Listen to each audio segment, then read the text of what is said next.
Black Magic Woman podcast acknowledges the traditional owners of the land we have recorded this episode on. We also acknowledge traditional owners of the land where you, the listener or viewer, are tuning in from.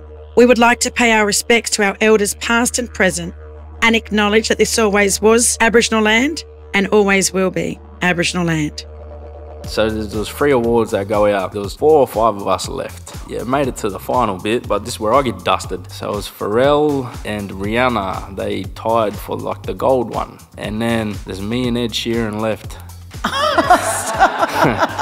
And then I ended up getting the bronze one. And then I have a laugh. I say, he's bronze enough. He didn't need any more, you know? Welcome to the Black Magic Woman podcast with Nowra Bales. Welcome to part 2 of Nowra's chat with Nooky, live at South by Southwest Sydney. We pick up where we left off. Nooky yarns with Nowra about his group, 3%. 3%, you're wearing it on your hat. Yeah. For those that are not in the room and not watching when this comes out on YouTube, 3% obviously stands for the fact that black fellas make up 3% of the population. How did that come about? You got 2 other brothers that you decided to collaborate with. Yeah. And it's 3% that's up for the 4 ARIAs. Yeah. Yeah. Oh, if we take home 3, I'll be happy. Yeah. 1 each. Yeah, when we were making the music, look, I wrote a big list of names. I sent it over to Dallas and he said, oh, 3%'s the one. And then when we, decided to do it, again, it was just like, I wanted it to be a constant reminder. You know, we were 100% of this country once upon a time. And now we're 3%. So it's like every, Spotify playlist we're on, every festival we do, it's front and center, you can't escape it. And it's not necessarily, I'm not trying to use it as a bad thing or a good thing. It's you take it how you want to take that, but it's a reminder and it's like the truth. So I wanted that to shine out amongst all the noise out there. So yeah, whenever you see, we play in this festival, you're going to see 3%, and people might subconsciously think about it, they might not, or younger ones coming through, they might ask, well, what's 3% mean? And you can, let them know. So it was that's why we decided on that. How did, there's 2 brothers, and one of them raps and the other one's a producer? He's a singer. He's a singer? Yeah. So how the 3 of you get together and come up with, is there 5 or 10 songs on that first EP? 13 maybe. 13. Maybe 14, one of them, yeah. Look, so how it kind of happened was me and Dallas, I think it's the day I launched We Are Warriors. Me and Dallas linked up and had a studio session, and we made this song, and yeah, the energy just felt right. I know Dallas wanted to release this song, but the way I kind of work is I like to go to the studio, muck around a bit, and then go back and finish it. So I told him, I said, yeah, sweet, we'll do another session, I'll finish the song off with you, and then you can do what you want with it. I linked up with Dallas again, and that one song turned into 4 songs. And while this was happening, I was working on another little project. I was working on a song with Angus. He was singing the hook on it, which was like an interpolation of a Uncle Jimmy Little song. So what happened was I went down with Dallas, and once again, mucked around a little bit. I said, next you come to Sydney, we'll get to work and we'll finish the songs, and now there's 4 songs, you put it all out.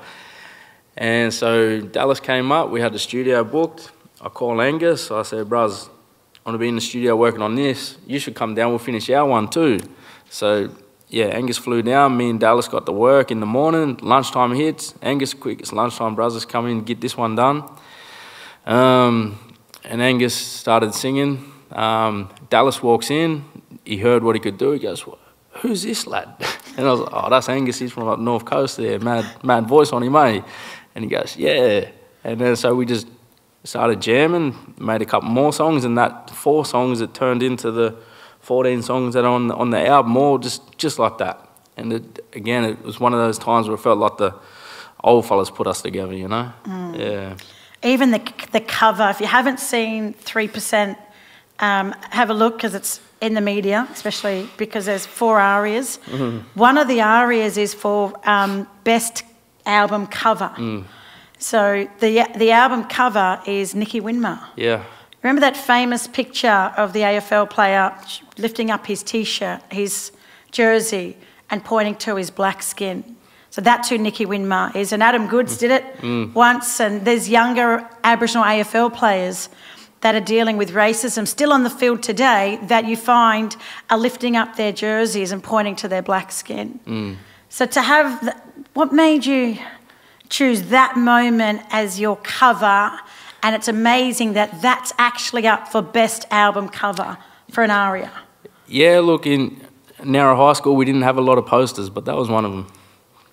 So I grew up looking at that picture, and again it was that message of hope and strength. He was copping it that day, and he lifted up his jersey. He's like, "You can't change this. I'm black and I'm proud." And that, to me, summed up the essence of what we were doing with the music. So, first of all, reached out to Uncle Nicky. Knew someone who knew him, put us in touch, and showed him the music, told him what it was about, and he was all for it. He goes, "Yeah, nephew, you take it, you go do your thing." And then rang up Uncle Dan Boyd there. Like, again, big fan of his artwork. I said, "Hey, Unc, would love to have you a part of this with us." I sent him the music, and he goes, "Yeah, I'm in." And then said, Uncle Nicky said we can do this, and then so Uncle Dan painted it, and then it became the cover. Because it's pixelated, Like, looks like just dot work. Yeah, the dots, yeah. And I was looking at it and just staring at it. I was like, wow, I couldn't imagine the whole thought process for an album cover. Yeah. And there's three of yous, right? And you all got to agree on what you want, and then kind of feel that this is going to be right for, especially Australia, right? This is the reality for black fellas sometimes, to think about how people are going to perceive this. But to have Uncle Nicky's support, pretty deadly. Yeah. And I was going to say, in terms of We Are Warriors, you mentioned it before, and I know that there was a documentary that you'd done. Yeah. And it won some award at Cannes. Yeah, yeah. Is it Cannes or Cannes? Cannes. I Cannes. only learnt that out there. Do you know the Cannes Film Festival in Paris? Yeah. Paris? Yeah. So you won it. Yeah. Brother, this is crazy. You just walk past this brother in the street and wouldn't know. You're up for 4 ARIAs, and I was in Paris. Yeah. Won an award over there, done a freaking song with Black Eyed Peas. Yeah. Like, this is crazy success that most, not even black fellas, that musicians and artists in general, they might not want that kind of success, but for a black woman growing up in Redfern, it's very far and few in between to see black fellas, proud black fellas, speaking their truth, succeed in this country. So it's just good timing that the album come out. But We Are Warriors, I know that that's something that's really close to your heart and close to home. Yeah, that's, for me, like, that's the big legacy piece that I leave behind. That's something that was come to me when I was in a bit of a dark place. And so We Are Warriors is like, it's a business I started, organisation, movement. You could throw a million names on it, what it does. And it's based off like a story we got down in Nowra. So Nowra's named after the black cockatoo, and the story with him is there's a big fire down home, and this was the first fire. So the mob there, they've never seen fire before, and they knew this wasn't a good fire. This was something bad. They could see, the destruction it was causing. So they started singing out for help, and the area they were in was the white cockatoo's area. So this bird, he comes down, he's like, "Oh, what's going on?" Boom, boom, boom. "Oh, look, this over here, we don't know what this is, but we can see the damage it's doing to the land, and it's coming towards us." So he goes, "No worries, I'll go suss it out." And this bird, he, in that moment, he was selfless, and he flew into the fire. And going inside that fire when you're a bird is probably not a good thing to do. So he's going through here, he's getting burnt, he's getting, thrown this way, that way, and it's, he's getting tormented and tortured here. And he could have stopped flying. He could have laid down in that fire and let it consume him, but he decided to keep going. So he gets out of the fire, and he flies over that river there we got in Nowra, and as he looks down, he sees his reflection in the water, and he noticed that he's changed, and in that moment he was a bit horrified by what he'd seen. So he started calling out, which is the call that the black cockatoo does, and when he'd done this call, the rain came down and it put out the fire. So this, you know, the people, when he returned, they started celebrating him. And, you know, although he went through the fire, he came out changed, different and scarred, but, you know, those scars were lessons that he carried, and he became the rain bird. He became the bird who brings change. So that story is something I hold close to my heart, and something I always look to for inspiration, which is, I think, why you hear the hope, because everything I do, I'll base it off that one story always. And that's that story of hope and being, you know, being able to go through the fire and come out the other side, but bring what you learned and use that to heal the people around. So, yeah, there was a moment in my life, you know, you can imagine this music game, there's a lot of things that come with it. A lot of traps, a lot of temptation, a lot of alcohol, lots of things. And, yeah, I found myself consumed by it, because my cousin who got me into rap, he passed, like, out of nowhere, just suddenly car crash. And this sent me on a downward spiral, because usually I'd go to music to release things, and that's where I go to heal. But my cousin gave me that gift, and he wasn't there, so going to music was hard. So I ended up drinking myself stupid for a couple of years, to the point where it's like, I was speaking to a good friend of mine, in a moment I was struggling a bit. He's like, you know, well, when did this happen? And I lost, like 3 years of my life I lost. I like, last week, wait, nah, it wasn't last week. And it was 3 years ago this happened. So that's when I started to, that's when it hit me. I pretended like I tried to stop at that moment, but I didn't really. And there was still a good year or two after that where I really stopped, and I looked at myself in the mirror one time and I said, that's enough, no more. So like that whole time, for me, that was the fire. And that day, when I said, it's finished, is when We Are Warriors was born. That's what came out the other side with me. So that's what I try to share, yeah. Father, thank you for sharing. We know grief all too well as blackfellas. And there's so many people that we've lost in our community, and a lot of the time it's premature death. And those people live inside of us and keeping their memories alive. For a lot of our mob that are listening, and particularly our mob that are struggling, but look up to you and particularly, and look up to other blackfellas, and see us as either successful or they've made it, or I want to be where they are. Like, what would you say to them? Yeah, like the thing I say a lot is like, if you do go to that dark place, you can turn the light on, you know, which is what I did in the moment. And for me, like the way I measure success, as long as you're happy, you know. So if your heart's in it and you feel joy in what you do, then that's success for me. Yeah, and then when I did launch We Are Warriors and the film, going to Cairns, winning that, I didn't even know to say at the time. I told everyone, I'm going Cairns. Oh, what you going Queensland for? No, not Queensland, Paris there. Oh, Cairns, yeah, that one. And went out there, and that was a mad trip. Did you take someone with you that was really special? Yeah, I took my daughters. So, like winning the award at Cairns was sick. The best part of it was taking my kids to Disneyland. That was the real. That's nearly everyone's dream, right? I want to go to Disneyland. Yeah. So you took your daughters. How old are they? They're 7 and 6 now. I can't remember how old they was then, but for me that was the real one. And they listening to the radio and that. You know what's funny is these awards, right? The people you're nominated against, it's crazy competition. Like I remember seeing it. We're in there with Pharrell and Dr. Dre was in it. Dr. Dre didn't get too far, I'll tell you that. I was shocked. On old Dr. Dre. So yeah, just seeing these names slowly drop off the list and I'm still there and I'm like, no way. And then it gets to the end. And so there was 3 awards that go out and there was 4 or 5 of us left. All right, so I'm like, oh, all right, yeah, made it to the final bit, but this is where I get dusted.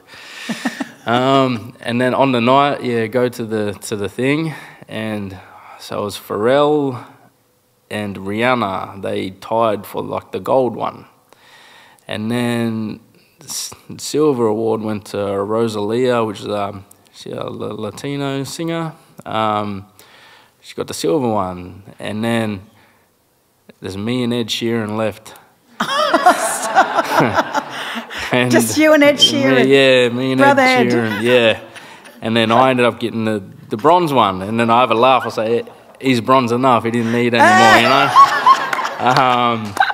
But yeah, and then my daughters, like, they were still, you know, figuring out how to talk, and told them, yeah, beat Ed Sheeran. Why, you're a better singer than Sheeran. Yeah. And they go everywhere, and they still remind me every now and then, hey, remember when you beat Sheeran? Yeah.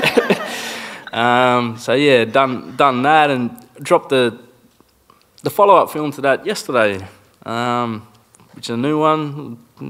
See if we get silver for this one. But yeah, so I released that one yesterday, and it's called We Rise. And the first one was called Through the Flames, so joining it all together. There's a third one coming. It's going to be called From the Fire. So all three of them together will tell that Black cockatoo story. So it's Through the Fire, We Rise from the Flames. And that will be the end of that era, that chapter.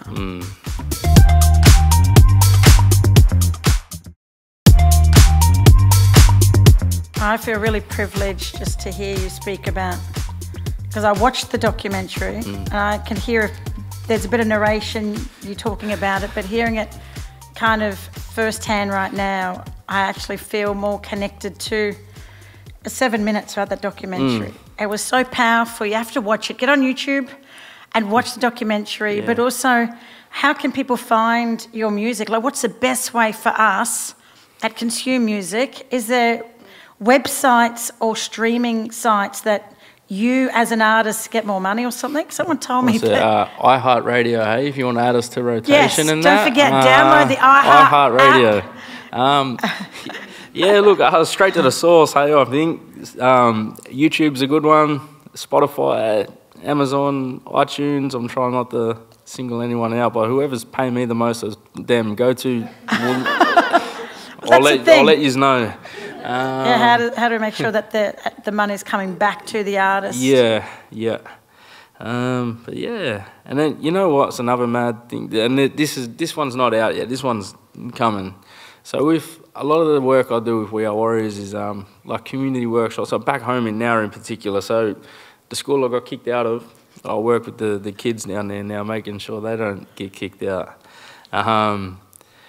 But yeah, my cousin Selway, right? He put me on this journey, and when he left us, and he had 2 kids, and he's a young fella. He's what's he, maybe 14, 15 now, and yeah, music, was just helped me combat racism. That's how I released it, and I was yarning to his mum, and he started experiencing it for the first time not too long ago, and he got suspended from school, and I was yarning to his mum, and she was saying, he needs to be around some good role models, some strong black men, and he loves his culture, he loves his music, rapping. He's just starting to get into rapping, but he also loves playing basketball. I was like, that sounds like someone I know, no worries.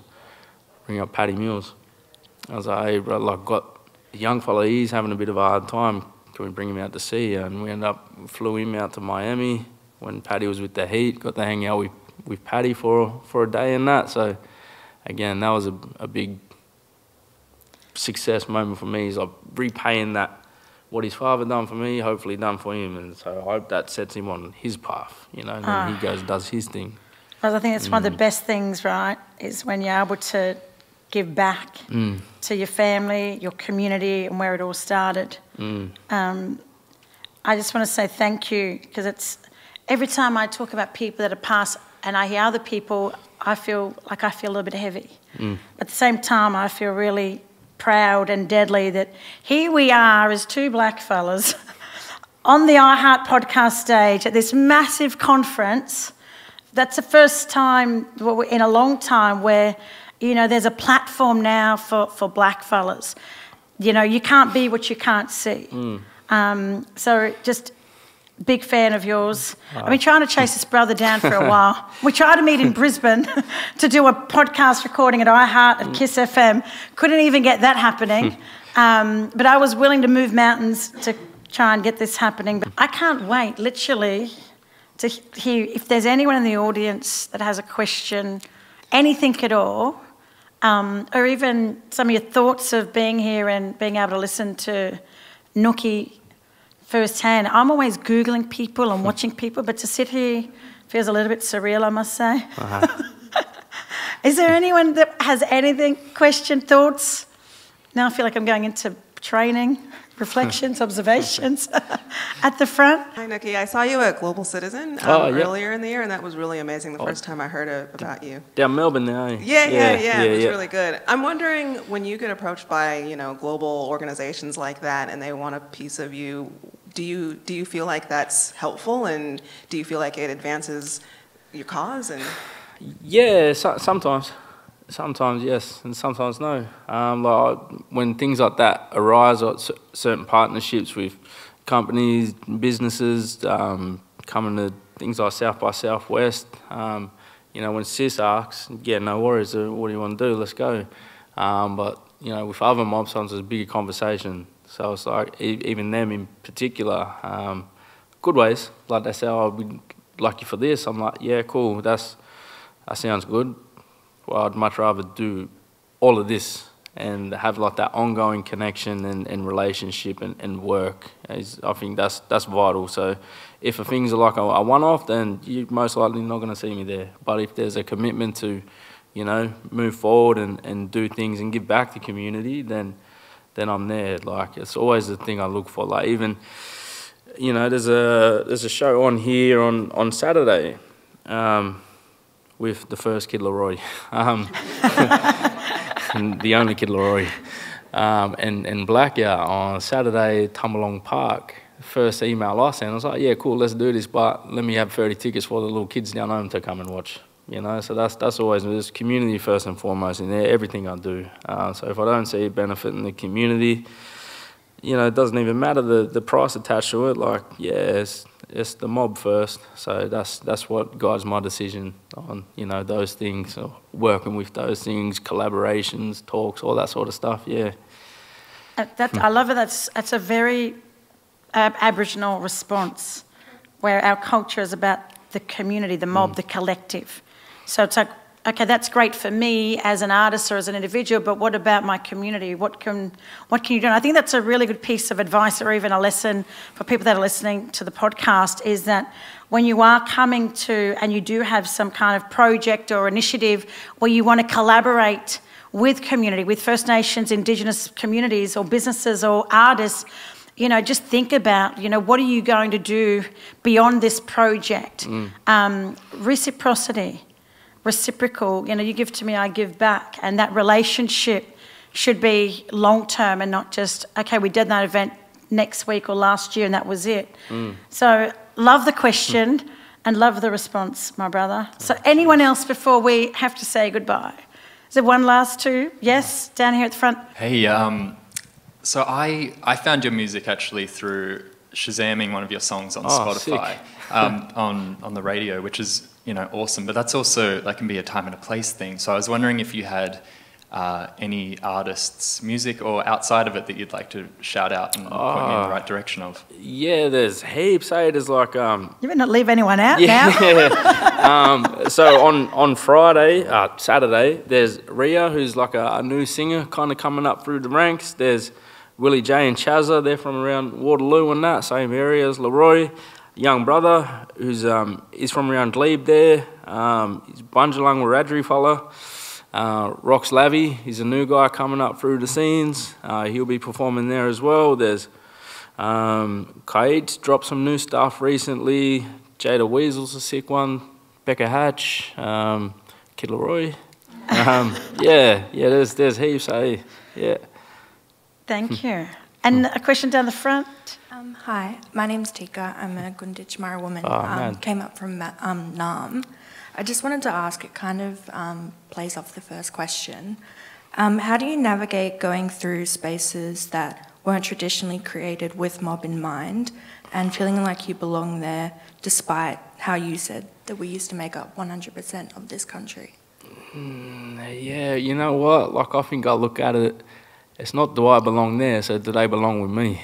You know what I mean? Like, I walk into these rooms like, I'm going to do this regardless whether you're there or not. It's up to you if you're coming. Better bring some dollars with you if you do, because a lot of it, we got to eat. Bring your checkbook. Yeah, but that's, you know, again... We ain't playing. Yeah, it's that one. It's like that ongoing commitment, that long-term stuff, the the longevity. And if I can't see that, then, yeah, they weren't right for the journey. So, hope that helps. That's a great way to wrap up this yarn, my brother. We could be going for another hour or two, but I know you've got places to go.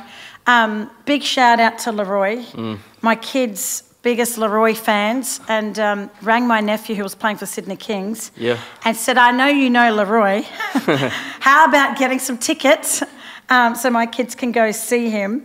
It was ACOR that gave us some tickets to see Laroi. So my kids' first ever concert was in a box at ACOR Stadium. Man.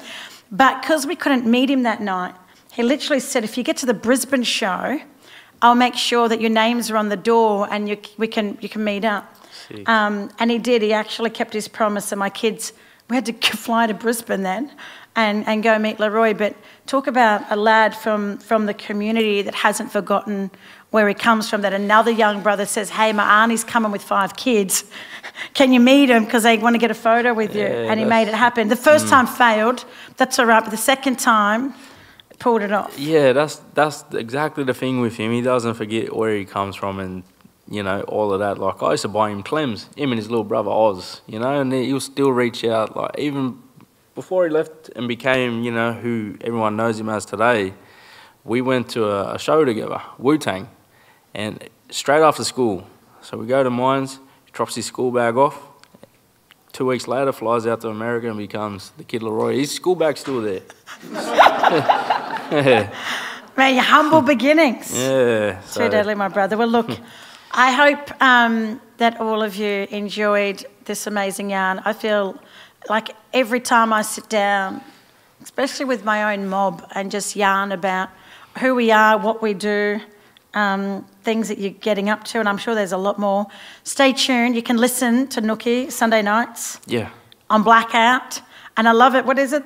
Playing tunes when you're lapping. You're just lapping the streets or something. I can't even remember what else. I would have said something. There's a little tagline that I was just like, this is like one of my older brothers having a yarn. So if you haven't had listen to Sunday nights, predominantly Aboriginal music. Yeah. And all those names that you just rattled off, I'm pretty sure that you probably...